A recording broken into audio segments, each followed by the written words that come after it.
Good afternoon and welcome to WSPHA's Leadership Webinar Series. We're very excited for our first presentation to start today.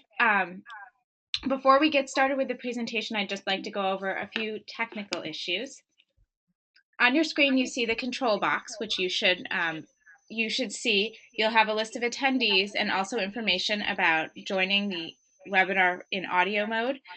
As you can tell, you are connected in mute-only fashion, and you may connect to the audio by phone or using the microphone on your computer. If you do experience any feedback using your microphone, you may switch to your phone simply by clicking the button in the audio box and following the directions. You may also submit questions through the box in your control panel. We will be monitoring questions, and we'll have two Q&A sections during the presentation. The presentation slides and recording will be made available to you at the end of the webinar series. So with that, I am very pleased to introduce Jill Sheldon. Jill? Hello, everyone. Go ahead. I'm sorry, Betsy. Oh, no, you're, please. Jump right in. Hello, everyone. It's great to be with you today. Welcome to A Leader in Everyone, Finding and Using Your Strengths. It's a real pleasure for me to be with you. My name is Jill Sheldon, and I'm a leadership teacher and coach, and I'm talking to you today from Whidbey Island, where it is gorgeous, and I hope that it is gorgeous where you are as well. I was just telling Betsy that I heard an eagle just outside my window right before our call started today, which seems like a good omen. My passion is helping service-oriented leaders like yourselves develop leadership skills and confidence and clarity of purpose.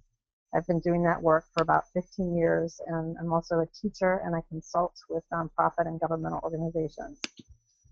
I always like to say before we dive in that there's always a few folks in every class who are thinking, well, I'm not really a leader, so I'm not sure what this is going to have to do with me. And I'd like to share my definition of leadership with you, because it's not about your title, your position, or how many people you have authority over. In my view, leadership is the act of living to your highest potential according to your values with a sense of purpose. I'll say that one more time. Leadership is the act of living to your highest potential according to your values with a sense of purpose. So it's an act. It's a way of being as opposed to a place that you land. And I have no doubt that each of you has many opportunities to be leaders because of the important work that you do on behalf of our community's health. I know how critical your work is. I know there have been some huge changes happening in your field, and they will continue. It's more important than ever to honor and bring out your own and all your colleagues' leadership as well to deal with the changes that you're experiencing. And I've designed this course to help put you in touch with that highest potential and to identify your values so you can be the best leader that you're capable of. So let's dive in. So leadership isn't just about walking your own path. It's not a solitary sport, right? It's about knowing your strengths and skills and being willing to contribute them in whatever group you're part of. And some of you may be sitting with your colleagues today, which is great. I'm sure you've all experienced that groups can and do get stuck. They can get mired down with conflicts, misunderstandings, and frustration, especially during times of great change. Knowing your own style and strengths and those of your coworkers can be extremely helpful, both in getting your important work done and in working through the conflicts that might come up.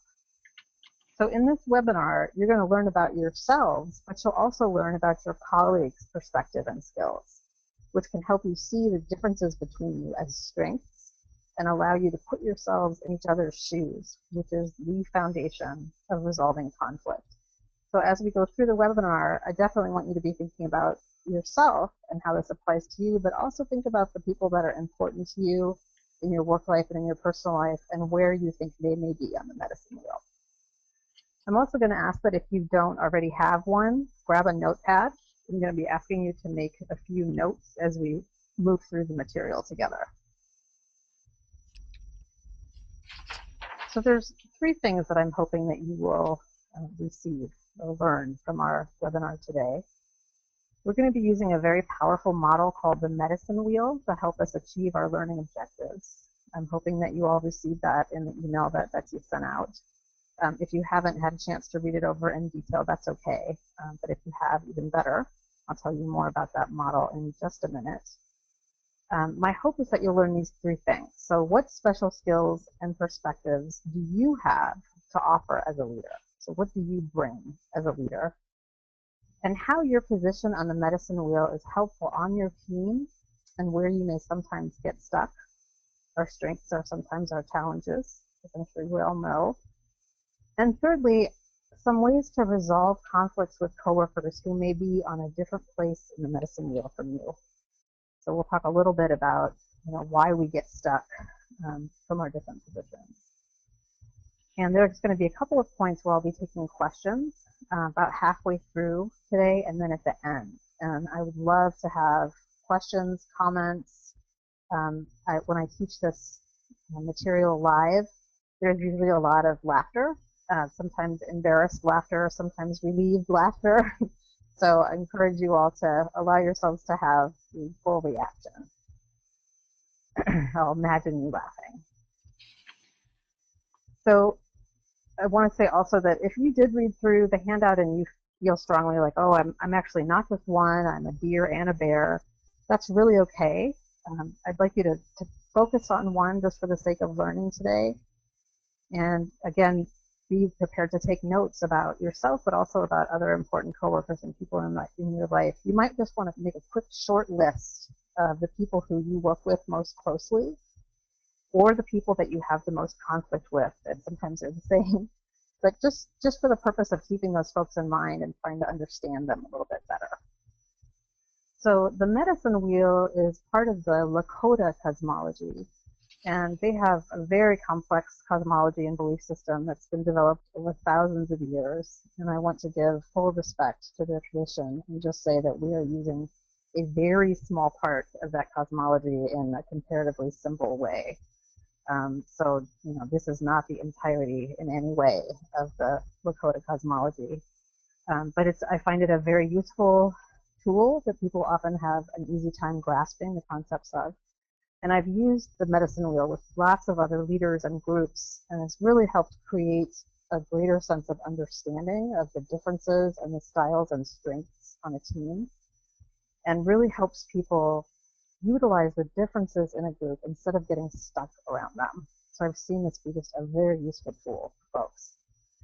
The medicine wheel calls on elements of the natural world to describe 4 different styles of interacting with each other and our work. And the major compass directions differentiate the styles. Each direction has an animal, a color, and a season associated with it. So it all kind of fits together. The Lakota believe that humans move through all the positions on the medicine wheel during their lifetime, and that all the perspectives on the medicine wheel are needed to have wisdom and right action. So in other words, in order to be truly functional, a group must have representation from all 4 directions of the medicine wheel. So you may be strongly identified with one of the positions on the medicine wheel, but that does not mean that you lack the capacity for the other positions. And in fact, you may find as you move through your life that you're touching on different places in the medicine wheel. So let's start with Buffalo. Excuse me, Buffalo is from the north, which may make sense. You sort of look at the buffalo, it looks like he's dressed for winter, and he's symbolized by the color white, which in the north is winter. These are people who like to take control of a task and to work through it towards the goal. They tend to push and to bring others along with them. They tend to be the driver in the group. They're the one who says, okay, what are we going to do next? Or let's get started. And they're great about taking risks and motivating others towards action. Because you can imagine in the wintertime how important that is, right? That you be able to kind of put your head down and move through. Now, each of these positions on the medicine wheel has a shadow side. So north people may also become overly autocratic and unaware of others' feelings, and may push people beyond their limits, especially deer, something I've learned through presenting this model many times. So these are not meant to be evaluative comments. It's not that buffalo always do this, but it's just a place that buffalo can get stuck. So let's move to the eagle, which we heard outside today. The eagle represents spring, and the color yellow is the color of new growth. And the eagle is the visionary. So these are people who love to be creative and innovative. They love to sort of fly above the detail and see patterns. They love to focus on the horizon and the future. They tend to be people who have lots and lots of ideas, and ideas that may be new or different from the rest of the group. They're expansive thinkers, and they tend to be really good at seeing the big picture. Their shadow side is that they may sometimes lose track of those practical steps that you need to take to move towards your vision, and they may ignore those details and get lost in the follow-through part. And I've heard from many eagles that part of what happens there is that they get bored. They want to go on to the next idea, which is a great example of why we need all the other animals on the medicine wheel. So then we move south to the deer. And the deer are represented by summer and the color green, and they're known as the humanists. And I, in other pictures here, put more than one deer because they're herding animals, and you rarely see a single deer. These are people who are known to be collaborative and supportive. They care most about relationships and about group process, so making sure that everyone's included and everyone feels heard. They tend to be trusting and careful of others' feelings and concerned with creating positive environments. I have found in my work in the nonprofit sector that there are lots and lots of deer, and I would not be surprised if that were also true in public health. Deer are lovely, valuable people. It's really important to have deer in your group. So the shadow side for deer is that they may get mired in interpersonal relationships and lose track of the goal or the task at hand and become overly involved in saving others. Perhaps some of you can relate. Okay, so that's the deer. Let's move on to the bear in the west. And the bear is the color brown, which is the color of autumn. And the bear is known as the judge. These are people who tend to be very analytical and methodical and fairly introspective. So you sort of imagine a bear getting ready for hibernation in the fall is a great metaphor. Carefully and pragmatically putting on weight in order to be able to get through the winter time. Not to suggest that bears are overweight, but there's a certain degree of careful pragmatic planning that's required to get ready for hibernation. Bears like to base their decisions on data and logic rather than feelings, and they like to have as much information as possible before moving forward. The shadow side for bear is that they may fall prey to analysis paralysis, where there is so much information that they can be challenged to focus on what's most useful and move forward. And they may also be stubborn and unwilling to accept new ideas. You kind of look at the medicine wheel as a whole and look at which positions are opposite each other. You can get some sense of where some of the challenges come up for groups and what some possible resolutions are. So, you know, the eagle needs the bear to make stuff happen, and the bear needs the eagle to find new ideas and to focus on what needs to be focused on. The same thing with the buffalo and the deer. The buffalo want to move forward and get things done, and the deer remind everyone that you must bring people along and keep relationships intact in order to move forward. So I'm hoping that as you look at this wheel, you can see how essential each of the directions is. Every group needs a driver, a visionary, a humanist, and a historian to function well. And remember, that doesn't mean that you have to have 4 people who each identify as those positions. It just means that someone needs to be playing that role in the group in order for the group to function well. So, I know that we all have sort of chaser tendencies. I'm an eagle, but I have a buffalo chaser. So when I'm in a group and we have lots and lots of ideas going on, but nobody is saying, well, what are we going to do now? I tend to take on that role. So that's a really useful skill and something that you may be able to bring to your group is, yeah, essentially I'm a deer, but boy, I can play bear when needed. So also notice metaphorically how the animals match the seasons and the energy of each position matches the color. So those of you who are visual learners, it's really helpful to think in terms of like, oh, I remember I was an eagle, but I don't remember what that means. Well, what do eagles remind you of? Right? Oh, they soar above everything. Oh yeah, okay. And same thing with bear, that you associate bear with fall and being very active in the fall. So let's go through each of the positions in a little more detail. Follow along. And we will start with the beloved buffalo. And buffaloes can get a lot of flack from their coworkers for wanting to get stuff done. You know, you've heard that phrase, if you want to get something done, ask a busy person. Those are often the buffalo, and we are grateful for them. So what are the special skills and perspectives that buffalo bring?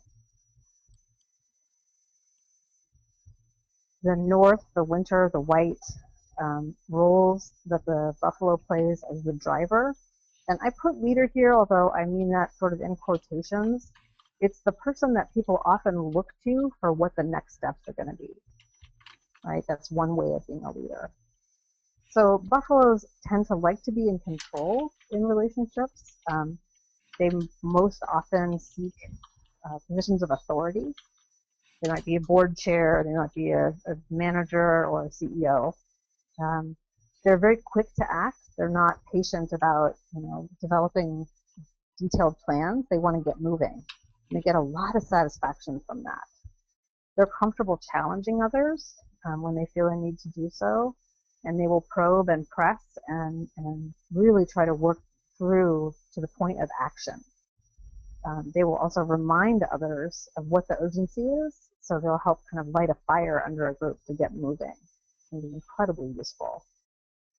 The challenges that buffaloes sometimes have, I mean, this is again the shadow side, things to sort of watch out for if you're a buffalo, or if you know a buffalo and you have a trusting relationship, you may be able to sort of develop a special hand gesture or when you sense that they're getting a little bit too pushy, and help them kind of ratchet back and look to deer for some relationship tending. So buffaloes can be autocratic and defensive. They can really push their ideas. And sometimes they can push others beyond their limits. They're so focused on moving forward that they may not notice that, half the room has gotten quiet and is looking away. Not super aware sometimes of feelings and the need to attend to those. So that's, some of the shadow side of buffalo. So let's move on to the eagle. The eagle is the harbinger of spring, of soaring above. Eagle is a visionary, a big thinker.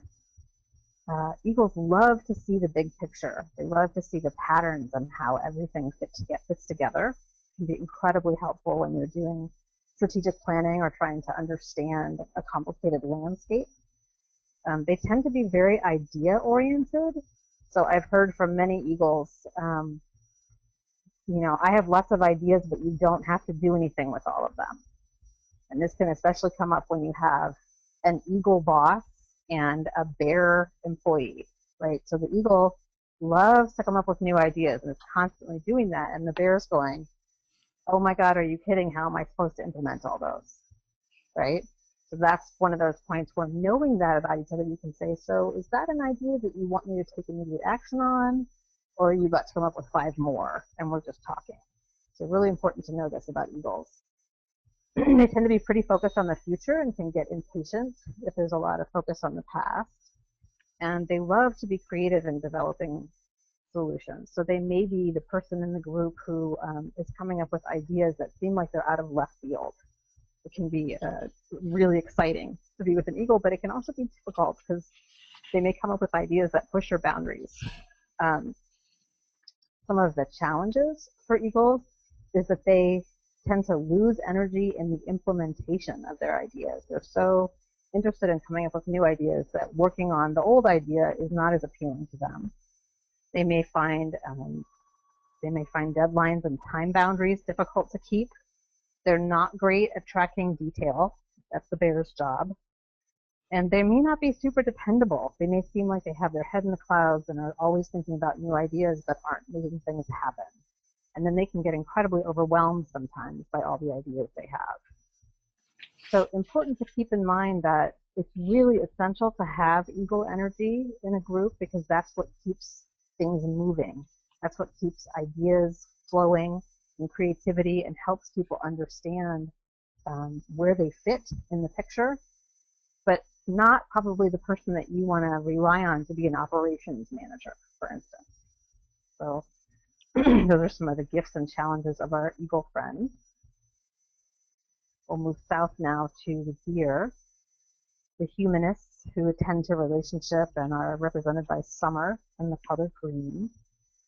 I always picture a little herd of deer moving through the forest really quietly, with big brown eyes and gigantic ears pricked up to just make sure that they're totally in tune with their environment and with each other. So the strengths of deer are that they are very supportive of other people. They tend to trust easily. They will invite others in and accept people at face value. So not a lot of judgment from deer. They're really able to work with people as they are. They're fine letting other people feel important, so they're not necessarily looking for the spotlight. They will help the group ensure that the process is inclusive and considers all perspectives. They really love to build coalitions and to collaborate, which is really important during times of change. And one of their best strategies is to establish relationships as a way of accomplishing a task. So some of the other positions on the wheel can see deer as wasting time talking or wasting time developing relationships. But in fact, for the deer, that is an excellent strategy to accomplish the task at hand, and can actually work really well to bring other people in to help you move towards your objectives. Some of the challenges for deer is they have trouble saying no.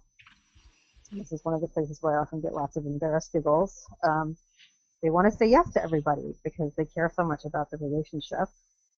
For a similar reason, they can assume blame when that may not be appropriate or necessary. They can put relationships above tasks, so during times of challenge or during a really difficult conflict, it can be hard for them to say what needs to be said out of concern for the relationship. And because they're so trusting, they can be easily taken advantage of. So that's a little bit about our dear friends. And we'll move finally to the beloved bear, so taking it all in and gathering knowledge before the winter. So bears, again, are the judge. So imagine a judge looking out over the courtroom and the jury and having to keep track of all of this important detail, of all the history, all the facts, all the context. Bears are thinkers, so they tend to go inside to figure out how to approach a situation or a problem.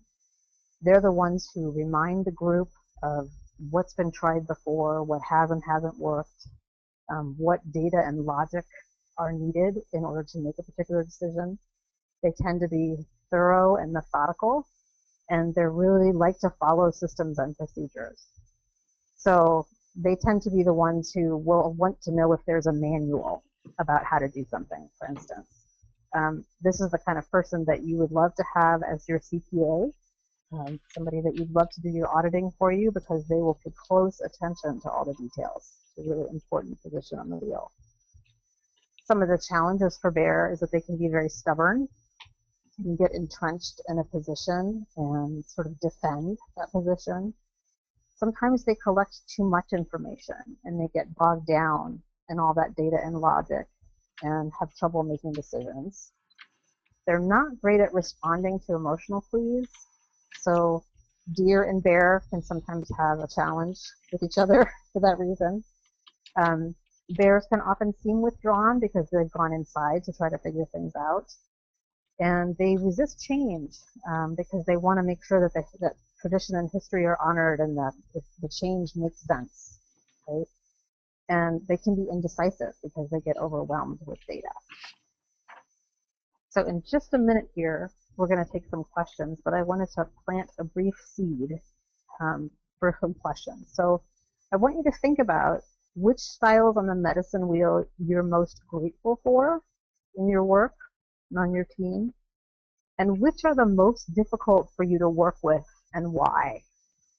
So I'm interested in questions, but I'm also interested in comments, because this is one of the ways that I think people learn the best, is to hear from each other. You know, on our team we have 3 bear and 4 deer, and you know, this is where we get stuck, or this is what's worked for us. So please feel free to offer comments as well. So let's take about 10 minutes for questions as they come up. Betsy, are we getting some questions? Well, not yet, but I'm sure we will. Okay. We'll just give people a minute. Takes people a minute to type them in. That's totally fine. So what questions do you guys have about the medicine wheel, about the different positions on the medicine wheel, how it may affect your team? I'd love to hear from folks.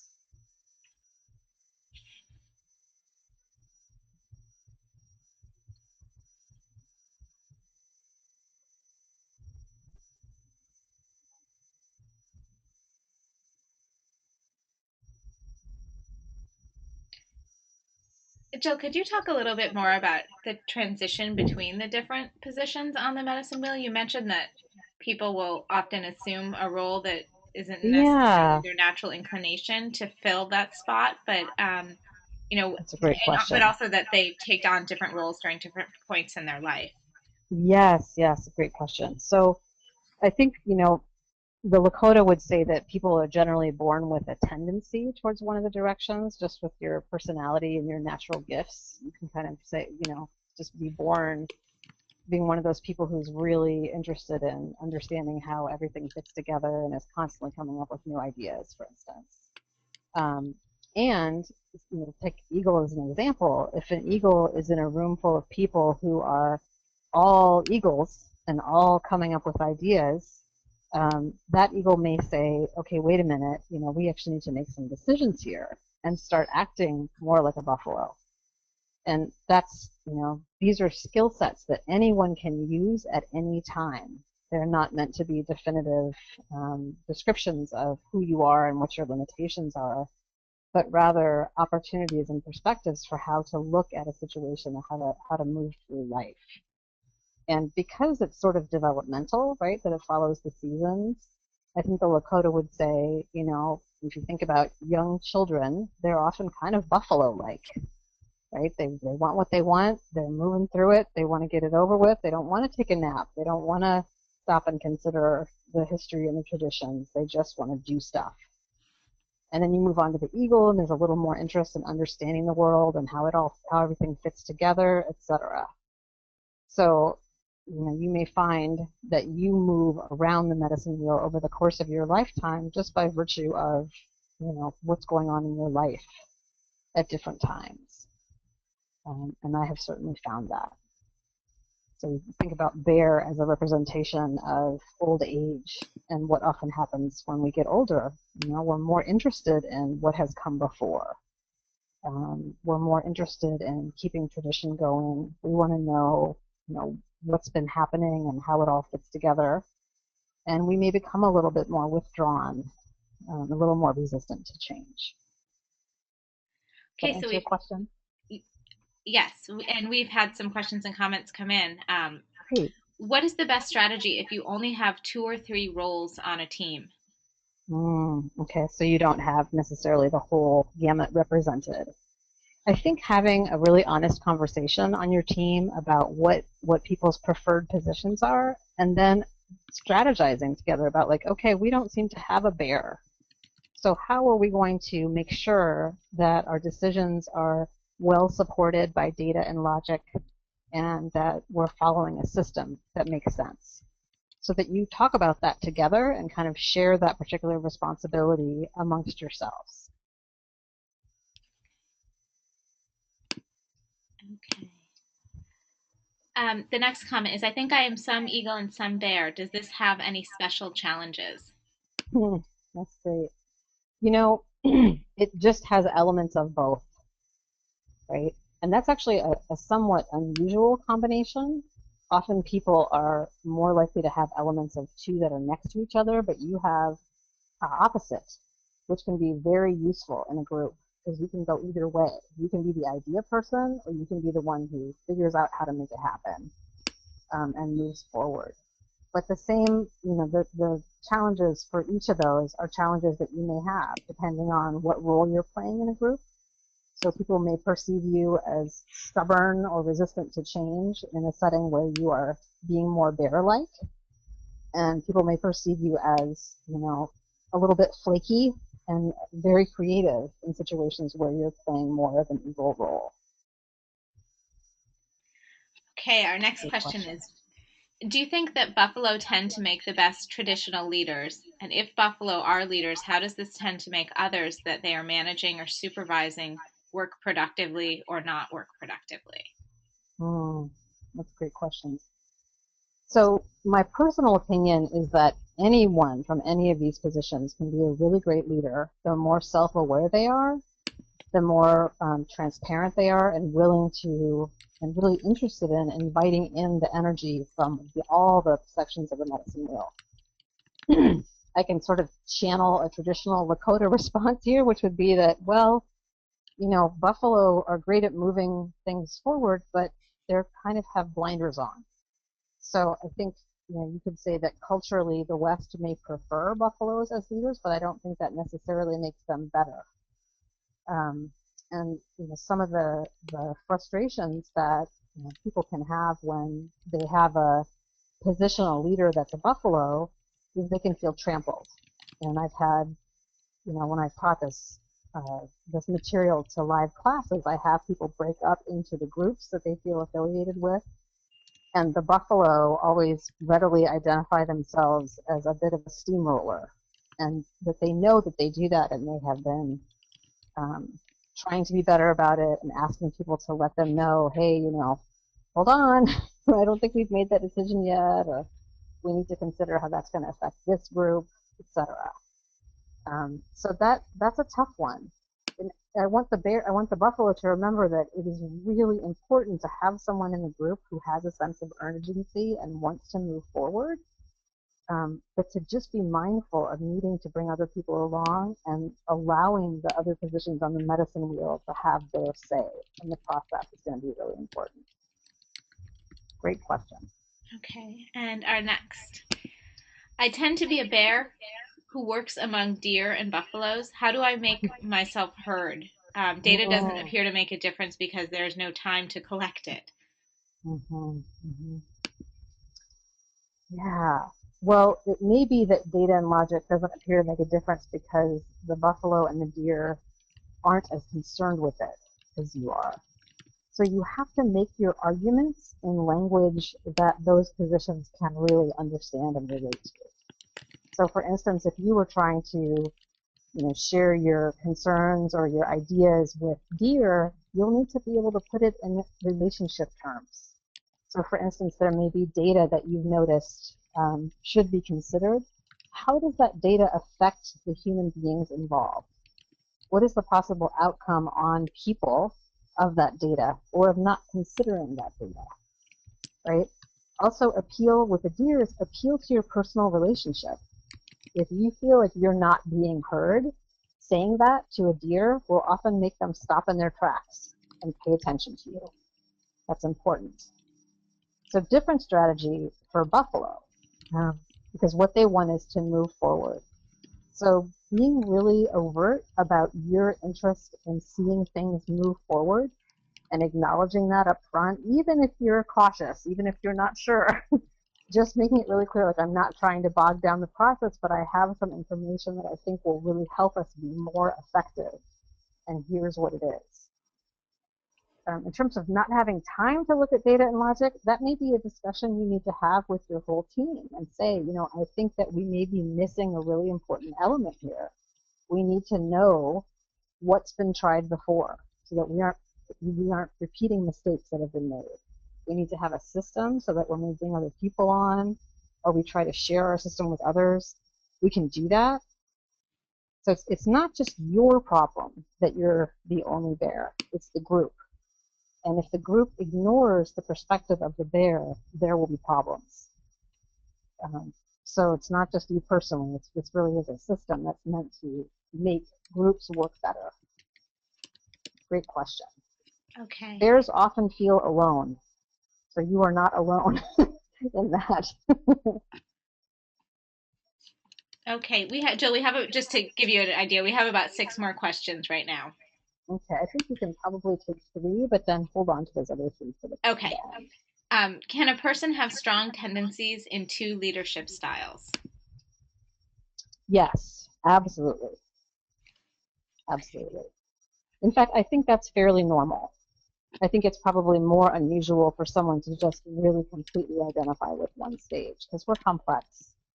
And our, the life situations that we find ourselves in often call for different skills. So yes, absolutely, totally normal. Okay. And the last one for now. On the wheel, are opposite directions more conflicted and adjacent directions more complementary? That is a great question. I get that one a lot. I'm kind of 2 minds about it, because when you look at the wheel, you can kind of see the tension between the opposite ones, right? Like I talked about eagle and bear. So visionaries want to soar above, they want to move, they want lots of ideas, and bears want to go, sort of pebble by pebble, what's going on here. So you can see the tension there. And same with buffalo and deer. It's like, stop trampling me. But I also think that like bear and deer can have a really tough time together if they don't understand each other, if they don't know and understand, oh, this is where you're coming from, this is what you need, this is the perspective that you bring to the group that's really helpful to us and that we need to pay attention to. Bear and deer can just, it's like they speak different languages sometimes. Bear is about history and data, and deer are about people and relationships. And sometimes they just look at each other like, I don't understand what you're motivated by, right? And same thing with buffalo and eagle. So buffalo wants to get going. It wants to get stuff done. It wants to make progress. And the eagle wants to fly above and get new ideas and understand how everything fits together. And the buffalo can get really frustrated with the eagle, and the eagle can get really overwhelmed by the buffalo. So the essential piece here is to remember that all of these perspectives are needed for high functioning, and that if you know and understand your own perspective and those of your coworkers, you can see those differences as strengths and talk openly about them. So rather than thinking, nobody wants to hear what I have to say because I'm always the only one who brings up, that we did this last time and it failed. Wait a minute. I'm a bear. My perspective is important too. And I'm going to do what I need to do to try to speak these other positions' language to help them understand why my perspective is important. So that's my long answer to that excellent question. Okay, great. So, Jill, would you like to proceed with the presentation and we'll pick up with the other questions at the end? Yeah, that sounds great. So we've been talking about this a little bit already, that the strengths can also be sources of challenges on your team. You guys just were, ahead of the curve here, talking about how that can happen. And this is just true in life in general, right? Often our strengths are often where our biggest challenges lie. And it's a matter of being able to balance our strengths out so that they're not becoming burdens to us. So we're going to dive in a little bit more about the importance of each of those perspectives on the medicine wheel. So I want you to picture a crappy meeting that you've been to. Just think of the last time you were sitting in a meeting going, wow, this is just a complete waste of time. Now look at it through the lens of the medicine wheel and think about which perspectives may have been missing. So was it a meeting where there was a lot of detailed reporting about the past and not a lot of idea generation? So maybe missing an eagle. Was it a meeting where there were lots of ideas generated and lots of chatter and conversation, but no real firm next steps, right? That maybe eagle and deer are in charge of the meeting, and they think that's a great meeting, but if you're a buffalo, you want to know what your marching orders are, so not so much for you. Sometimes you may be the only one of your kind in a group, like the other person just mentioned, being a bear, and you'll feel pressure to conform by not raising your questions or bringing your perspective. And that's just a natural, we're herd animals, and we feel the pull to be more like each other. But I want to say that it's really important, if you are fairly sure that you are the only, fill in the blank in your group, that you do bring that perspective, because the group needs it. The group needs that perspective to function properly. And you can do it in such a way that you have a little bit of humor. You can say, like, okay, I'm going to put on my bear hat now, and just mention that we actually tried that idea in 1997, and here's what happened, just so we're not forgetting and repeating mistakes. Or, I'm going to pretend to be an eagle and say, what else might we need to consider here? How does all of this fit together? What do we need to plan for in the future? Okay. So there's a couple of other scenarios that I want to share with you about how conflicts can come up on a team, what they have to do with styles, and what you can do about it. Okay, so I found some fairly excellent pictures of animals in conflict, some of which were too gruesome to share with you today, but there's some really great ones, some really great art. So think about bear and eagle again. Bears like to move slowly. They like to consider all of their options and to know and understand the history and context of the situation and make sure that everybody else does too. Right? That's an incredibly important role in a group. Eagles, on the other hand, they like to soar fast and easy above the details, to generate and consider new ideas, and to not get so bogged down in detail. So together, they can be incredibly effective if they balance those two energies.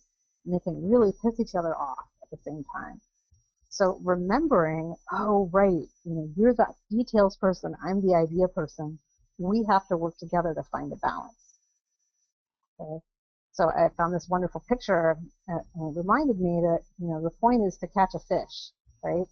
Bear and eagle both catch fish. They have different ways of doing it.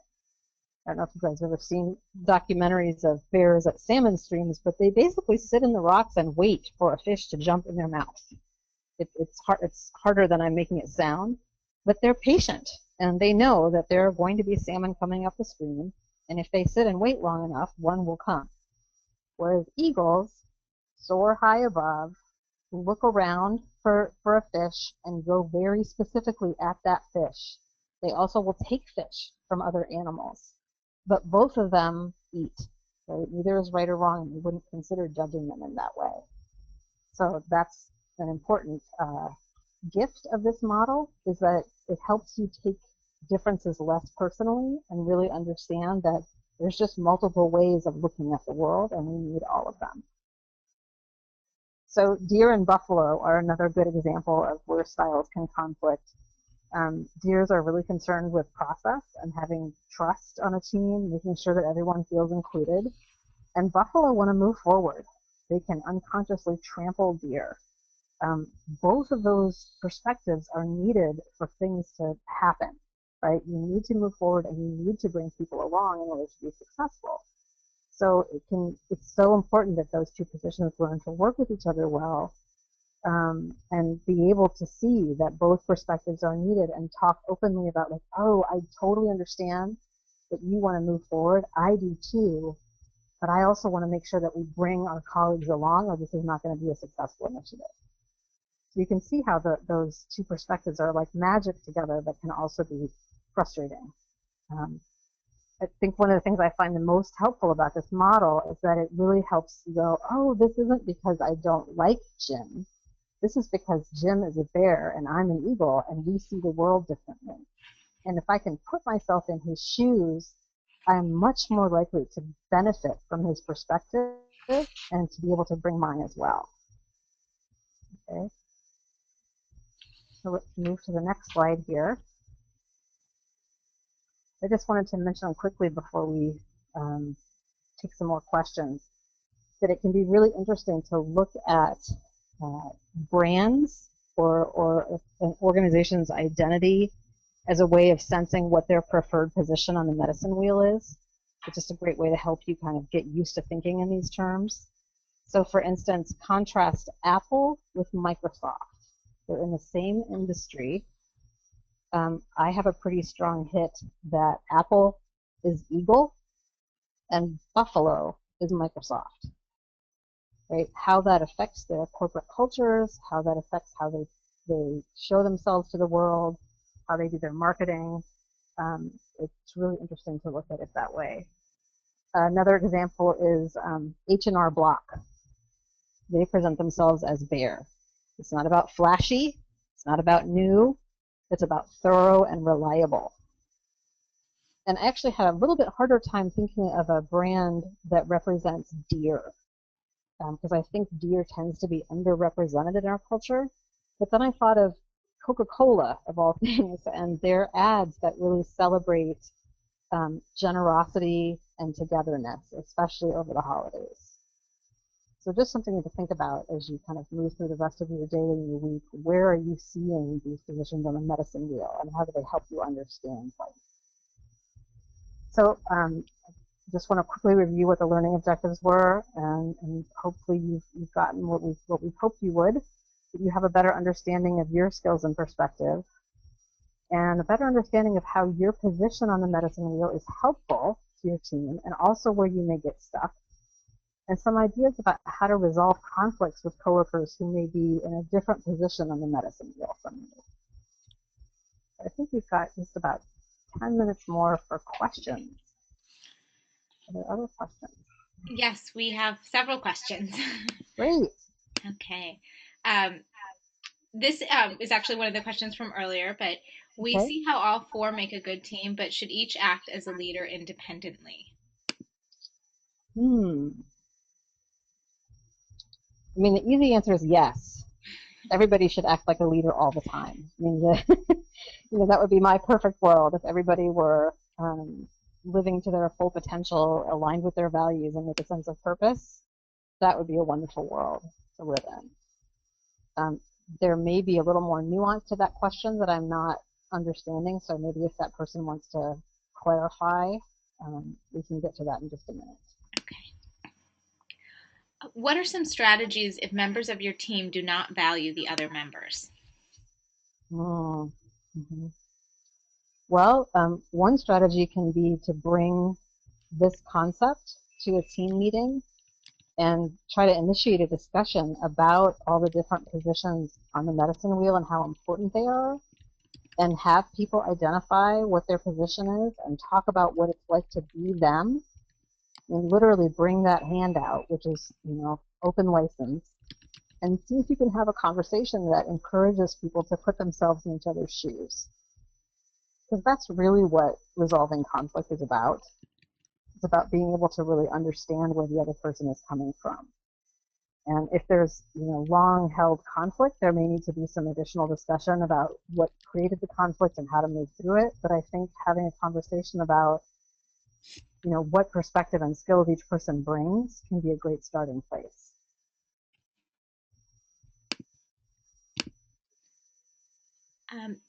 I believe I am closely related to the deer. Can a deer make a good leader? I feel I am so worried about others and their feelings that would make me an efficient leader. Any advice? Sorry. That's a great question.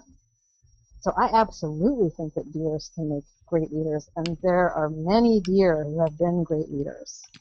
So I want you to think about that. Look around in the world and see who you admire. Often the folks that you admire the most are deer, because you are too.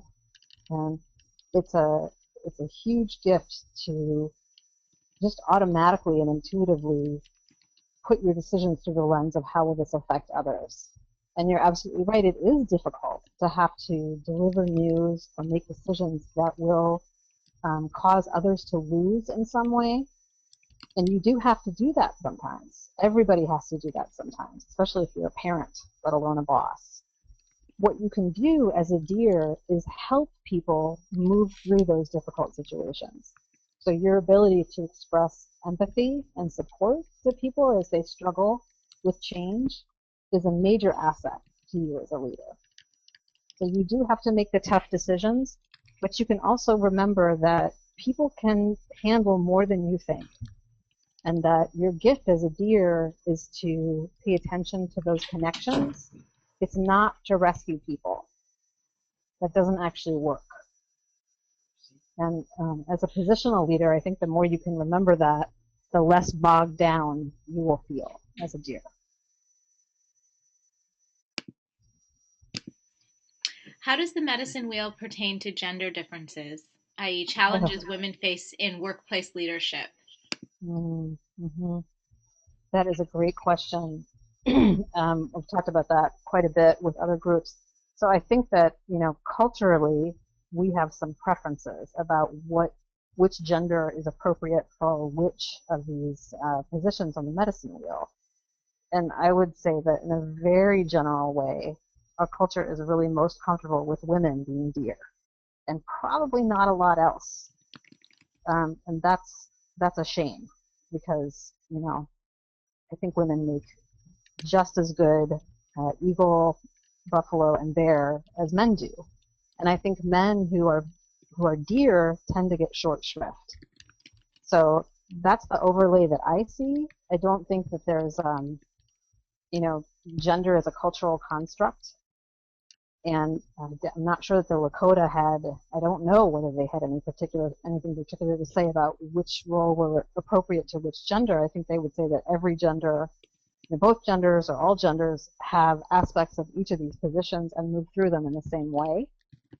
But I think that would be really important to consider on your team, whether there's some sort of norm around whether it's okay for women to be buffalo, for instance, or for women to be eagles and be up above, soaring, and suggesting ideas. I'm sure there's lots more that could be said about that. It's a great question. How would you suggest working with anyone who refuses to accept that there are different leadership styles or perceptions?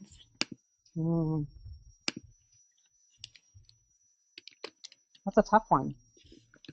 I guess, my first question would be if you can put yourself in their shoes at all and try to understand why they might have that perspective. What is it doing for them to hold that perspective? And try to understand that at least a little bit. Not that you would agree with it or that you have the same one, but try to understand where they're coming from and begin a conversation with that. And say, like, I see that your leadership strengths look like this. And I respect that and admire that, and I think that's needed. But my leadership skills and strengths are different. And here's what they look like. So, it's tough because there may be a positional difference there. I don't know if you're talking about your boss or if you're talking about a colleague. But the first step is usually to start with trying to put yourself in their shoes. And that's for your sake as much as theirs. It's not about pity. It's about really trying to understand where they're coming from as a first step in resolving the conflict. Great question. Okay, our next question. How do you move a team that may be focusing on the challenges of each animal rather than understanding or valuing the strengths? Oh, interesting. Mm-hmm. Well, the first thing that comes to mind is to have some very explicit conversations where the questions are, what do you bring? How is your contribution helpful? Or even better, to ask people to identify what their coworkers do or bring that is really helpful to the team. And if this sounds like it's completely out of the norm for the things that you talk about, then you've really hit the nail on the head, and that's exactly what you need to do. And it will probably be awkward. If there's a norm of focusing on the negative, talking explicitly about the positive will be uncomfortable, but is where the sort of greatest bang for your buck lies. And you can use this material to say, like, yeah, Joe really focuses on the details a lot, but boy, he makes sure that we don't make the same mistake twice. And I really appreciate that. Or what would we do without the accounting department? We would not be eligible for federal money, for instance. So I think generating a really specific conversation about that, and then continuing to have them, maybe make it a part of staff meetings where you start every staff meeting with, say something you appreciate about the person next to you.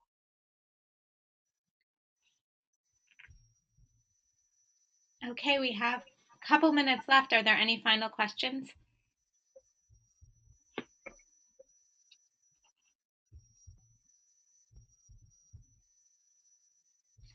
While we wait, I'd just like to say thank you, Jill, so much for joining us today. This has been a great presentation, and we very much appreciate you taking the time to work with us. Yeah, it's been my pleasure. Thank you so much for the excellent questions, and good luck in your leadership. The world is grateful to have your service. And before we end the presentation, just in case any last minute questions come in, I would also like to let everyone know that I'll be sending out a brief evaluation later today to find out what you think of thought of the presentation, and also find out if you had any other comments or feedback. And I will also include the handout on the medicine wheel in case you didn't receive it in advance of the webinar. And the information about the next webinar will come out. You'll get a reminder the day of. So it looks like we don't have any other questions that came in, but we did get a few thank yous. So great. Thank you again, Jill. Thank you so much, Betsy. Thanks, everybody. Have a great rest of your day. Thanks for joining us.